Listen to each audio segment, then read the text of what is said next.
The video for June 13th, 2017 is entitled A Pissed Off Saint. As I said yesterday, I did not plan that video. It was spontaneous. I did not even remember the title of the book Yola had written, even though I did a search online. No wonder I could not find it. She used the name Suma Nour. I'm not sure where that came from, but I'm sure she knows. Anyway, she posted the title on YouTube for yesterday's video. I should have remembered, since I am also a pissed off saint. As I've said so many times, I've been on a spiritual path my entire life. I have never fallen into many of the traps others have.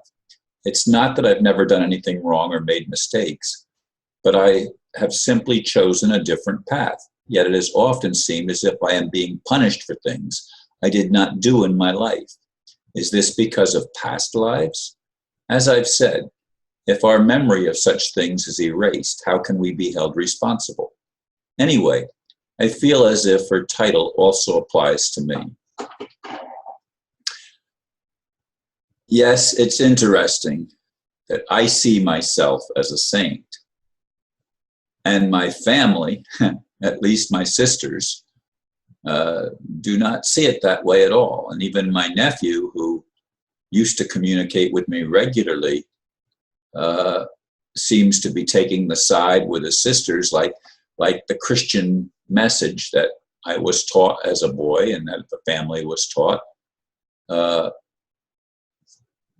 is somehow eliminates me from being a Christian. And as I've said in other videos, I consider myself a Christian, a Muslim, a Jew, a Hindu, a Buddhist, an atheist. The atheist is a new one.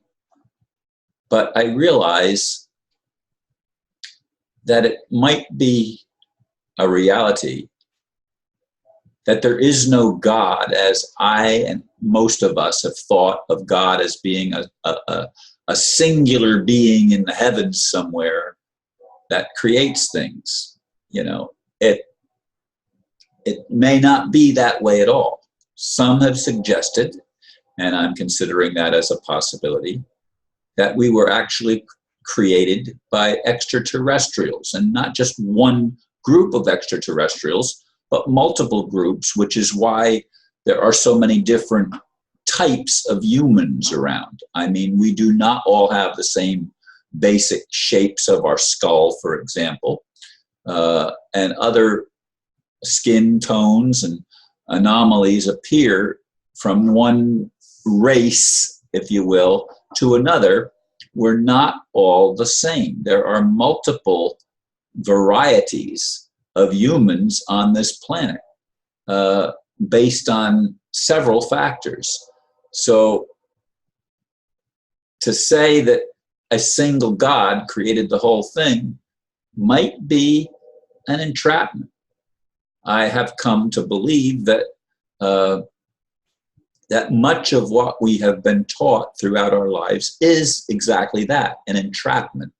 It's entrapping us into an evolutionary cycle where we have to repeat things, but for most of us, we don't remember what went before unless we do some past life regressions or something. And while they may seem relevant at the time that they're happening, at least from my experience, as time passes and we look back on it, we think, did I make that up? Or did we make everything up?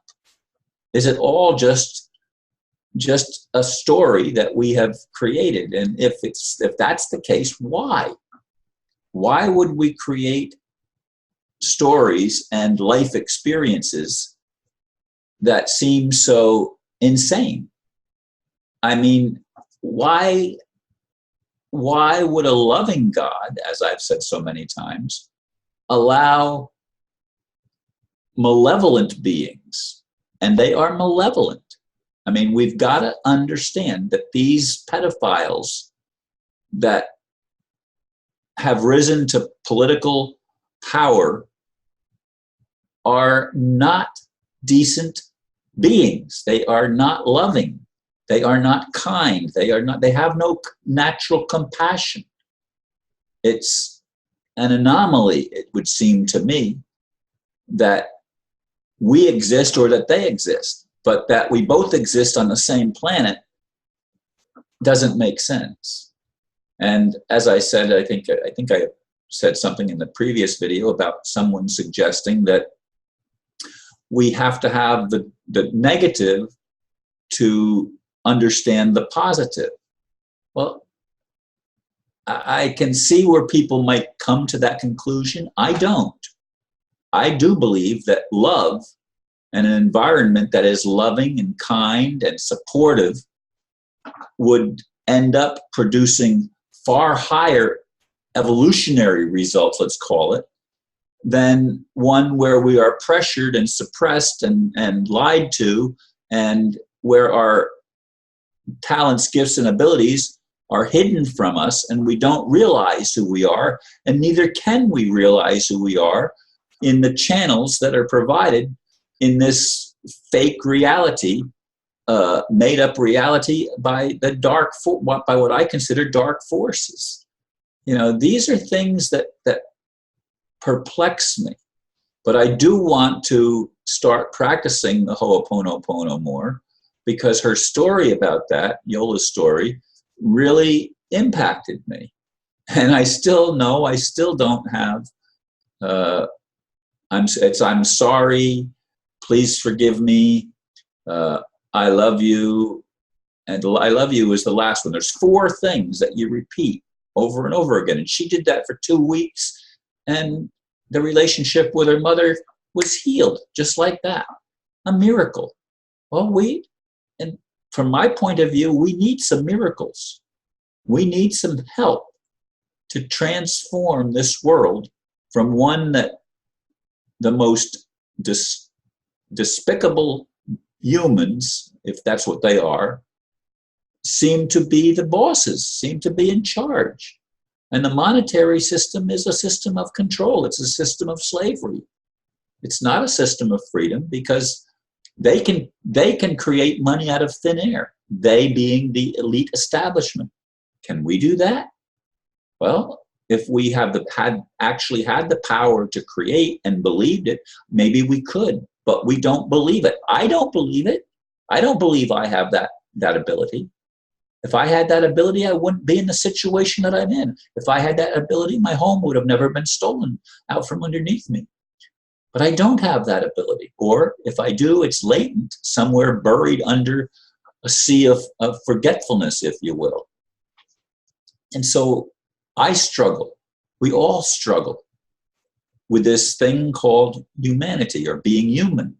We all struggle with that, because something seems terribly wrong with the experience of our lives. And I mean, I look at people that try to do the right thing, and as near as I can tell, they have lived decent lives, or they've repented and turned to living decent lives. And yet there's so much trouble that befalls them, and they are made the scapegoats, if you will, by the elite establishment, who take no responsibility for their actions. These are things that have to be addressed, and I'm perplexed as to why it goes on lifetime after lifetime, millennia after millennium, ad infinitum. It seems like it's a never-ending journey of darkness. When are we going to have the experience of light? When are the lights going to be turned on, and our consciousness is going to become aware of the bigger picture and how we fit in and how we're connected to the whole? If there's to be redemption, it needs to happen, as I see it, soon, or otherwise the earth is going to go through another cataclysm and destruction, which it seems to have done in the past. Are we going to get it right this time? Only God knows. Anyway, thank you for listening, and as always, namaste.